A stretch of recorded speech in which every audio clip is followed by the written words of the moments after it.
Vous savez, il y a un vrai décalage entre ce que les gens ressentent sur leur situation financière et la réalité économique. Beaucoup de Français croisent les doigts en pensant qu'ils sont soit plus riches, soit plus pauvres que ce qu'indiquent les chiffres.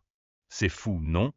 Mais attendez, la classe moyenne française est en danger de mort, les amis. Cette situation impacte non seulement leur pouvoir d'achat, mais aussi l'ensemble de notre économie nationale. On doit s'en préoccuper, car ça nous touche tous. Il faut aussi parler de l'éducation financière, qui laisse vraiment à désirer en France. Beaucoup de gens ne comprennent pas comment gérer leurs revenus et leurs finances, ce qui les mène parfois à faire de grosses erreurs économiques. Et ça, c'est super préoccupant. Et vous savez quoi? Les classes moyennes ne sont pas toutes au même niveau. Dans le lot, on retrouve le 4e, 5e et 6e décile, qui représentent les classes moyennes inférieures. C'est important de bien comprendre où ils se situent économiquement pour saisir l'ampleur de la situation. En plus, une grande partie de leur patrimoine est coincée dans leur maison. Cela les rend super vulnérables face aux hauts et bas du marché immobilier, et ça limite leur choix d'investissement. C'est vraiment pas cool. Avec l'inflation qui grimpe, la pression financière sur les classes moyennes est de plus en plus forte, alors que leurs salaires stagnent.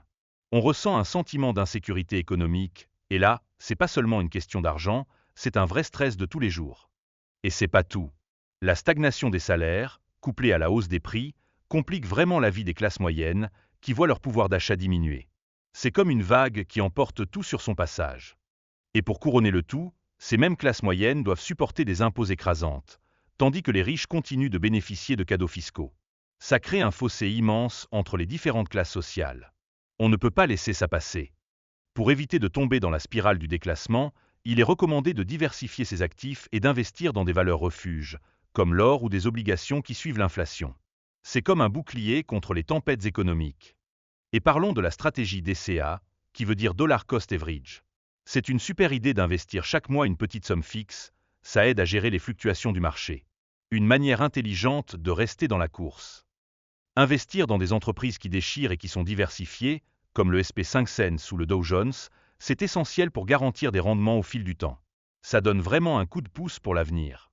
L'immobilier, c'est vraiment un actif solide pour générer des revenus passifs. Pensez à des options comme les SCPI ou des biens locatifs, qui offrent des rendements très intéressants. C'est un choix à considérer avec sérieux. Regardez Dubaï, l'Arabie Saoudite et Chypre. Ces pays offrent des impôts et des charges très réduits pour les expatriés. Ils attirent ceux qui veulent réduire leurs dépenses fiscales. Qui ne rêverait pas de ça? Et tu sais quoi? On parle d'une augmentation des salaires des cadres pour 2025. Ça pourrait vraiment aider à améliorer la situation financière de pas mal de travailleurs. Donc, on a tout intérêt à bien gérer nos finances et à commencer à épargner dès maintenant.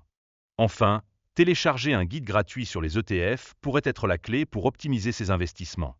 Les plateformes qui offrent 0% de commission sont à garder à l'œil. C'est une opportunité à ne pas manquer.